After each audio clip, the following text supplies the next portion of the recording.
No slides.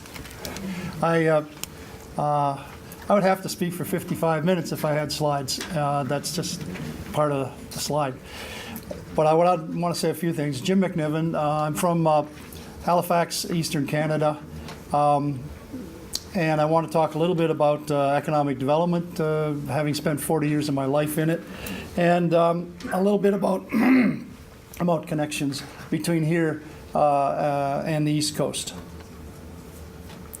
There's a couple of things going on that I want to start with that are more of a general nature. What's going on in Michigan and what's going on in the U.S. Is similar to what happened to Canada about 25 years ago. About 25 years ago, we signed a deal with the United States called Free Trade Agreement.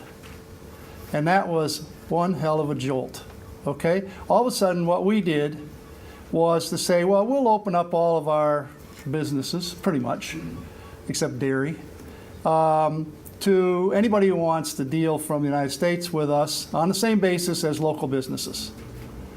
And our local businesses get to deal with your local businesses the same way. There's one little glitch in the whole thing, and that's that the U.S. is 10 times the size of Canada. We're not even the size of California, population-wise, business-wise, economy-wise, all right? So guess what? We're having to run fast just to stay in place because the big guys are there, okay? And we've agreed that we will open up the border and we will all be free and blah, blah, blah. All right. About 10 years later, everybody got around and signed a World Trade Agreement, which is your NAFTA. And what you guys did, because it was your idea, was to open up yourselves to the rest of the world. Thinking, okay, maybe somebody had the idea it's still 1950 and there's the United States and then there's a whole bunch of little poor countries and ones that have been bombed and everything else and nobody else. Ain't that way. Okay, right now in the world, in terms of people who live like you and me and maybe a little poor, U.S. standard of living from poor to rich, okay? I know that's a big political thing here. But take the whole thing. There's 2.8 billion people and there's 300 million of you. So that means there's 8 to 1. When we went into NAFTA, it was 10 to 1, you and us. All right? And we're still there. We're still alive. Actually, we're doing good. The Nova Scotia unemployment, or Halifax unemployment rate, I should say, 500,000 people in Halifax dropped from 5.6% to 4.8% this last month. It's really sad. But we don't have anybody there that can work. We're really scraping the bottom of the labor barrel at this point. And oh yes, some friends of mine in Newfoundland said they need 3,000, literally 3,000 skilled workers, and they've applied to the Canadian government for permission to bring in American temporary workers to build a refinery in Newfoundland because we don't have those 3,000 workers, skilled workers, to build that refinery. So if you know any friends who might need a job, this is bizarre. It's really bizarre. So what I'm trying to say, though, is you people are faced with dealing with a world of people like you, economically, who are 8 times your size. And the only people that have been dealing with it pretty much in this country have been the great big companies. And all of a sudden, you're going to find that the little companies are going to have to get involved. And by that I mean not the General Motors, not even the Zealand, but I'll give you a couple examples. I have a son. He's a comic book artist. He sits at home in Halifax and he draws for Marvel, sends the stuff down FedEx to New York, and they send him a check back. Okay, these are checks in the 6 figures, okay? But he lives in Halifax. He lives there. Why? Because his buddies are all there and they get together and watch football games and stuff like that. My daughter works for an engineering company that makes software for veterinarians.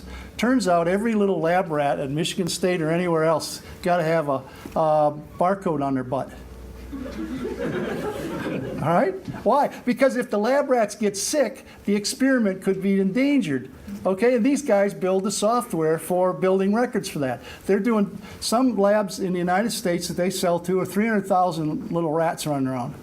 And they're doing the software to hold 300,000 health records. You know all this problem about health records for people that we just seem to get our heads around. It's too complicated. Well, they can do it for rats, but they can't do it for people. All right, I'm just kidding. And they do this stuff in Halifax in a little room. There's a half a dozen of them, and they're making money hand over fist selling this stuff to a couple of resellers in New York and Dallas. Now that's the far end down the scale. But that's where things are starting to happen in Canada. All right? The bigger guys who are doing the supply chain stuff have sort of figured it out.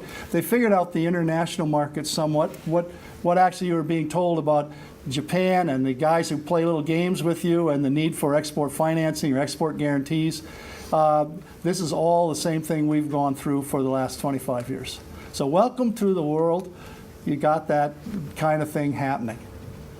And you're going to have to recognize that you're just 1/8 of a great big world, like we had to recognize we were 1/10 of a great big North America. And you adjust to it after a while, but it's really painful at first, and it's sort of bewildering because you didn't have to do this before. And I'll suggest something to you on that. If you take out the joint manufacturing of cars, which is what it is, it's written as exports and imports. If you take out the Ontario, Michigan joint manufacturing of cars, what you'll find is exports and imports actually are a lot smaller. That's a huge lump of the thing. And when you get down below that, the sort of independent things like Zealand, that stuff is a lot smaller, and it makes your numbers look an awful lot smaller. But call it joint manufacturing because that's what it is. Now, what about this? Why are we stuck with each other? We're stuck with each other for the simple reason that Lake Michigan exists.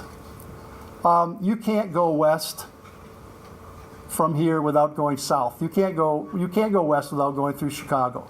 And you really can't go east without going through Cleveland, unless you go across the Canadian border. But that's the natural route. In the War of 1812, which we're all sort of celebrating right now, we won. Anyway, the War of 1812, the British promised the Indians that if they fought on the British side, they would turn over basically the peninsula of Michigan from what's now the Ohio-Indiana border as a world's first and largest reservation. And they didn't have to follow through on that because in the end of the whole thing didn't happen. But the point still was that they recognized, like I think most Michiganders have to recognize, is that the Great Lakes are part of the St. Lawrence River system. They are the headwaters of the system. The Great Lakes are, they go somewhere. If it pours through Niagara Falls, it doesn't just float around in Lake Ontario and sink somewhere. It goes down a river that goes northeast to the Gulf of St. Lawrence. It's called the St. Lawrence River. Goes to the Gulf of St. Lawrence, and the Gulf of St. Lawrence opens onto the open Atlantic. Where I live, we're on the open Atlantic right by the mouth of the Gulf of St. Lawrence. And so everything from here that makes any sense in terms of transportation goes down the St. Lawrence Valley. It goes down the Lake Erie, the Niagara, the Ontario, the St. Lawrence River, et cetera, et cetera. Montreal likes that stuff. We like that stuff. And the other way around, you like that stuff, but it goes by to Chicago, just like the ships go by us to Montreal. And Chicago-Montreal is our competition. That was one of the reasons why we got talking about Halifax and Michigan, because we're both groups are left out of the equation, and largely, and we would really like to get a piece of the action. And our getting a piece of the action doesn't hurt you. Your getting a piece of the action doesn't hurt us. Makes for a natural partnership. So the thing to keep in mind is you're stuck with geography. And the border is not that meaningful today because of all the agreements we have. There are security provisions, yes, but that stuff's all being ironed out. We now have U.S. inspectors at the Port of Halifax. We have them at the Port of Montreal. These guys pre-clear stuff, and there's going to be more pre-clearance. And it's going to come right up the St. Lawrence River Valley, right up the Great Lakes and in.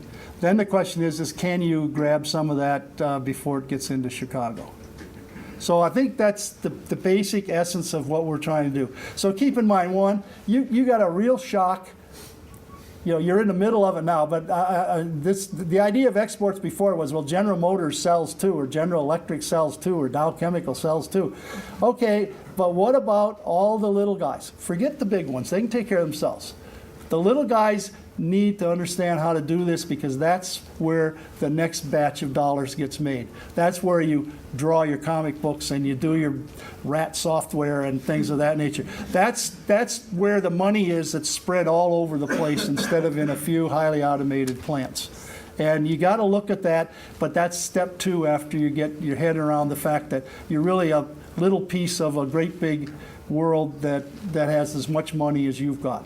And that's really was hard for us, and it's going to be hard for you. And then after that, you get on with this other stuff.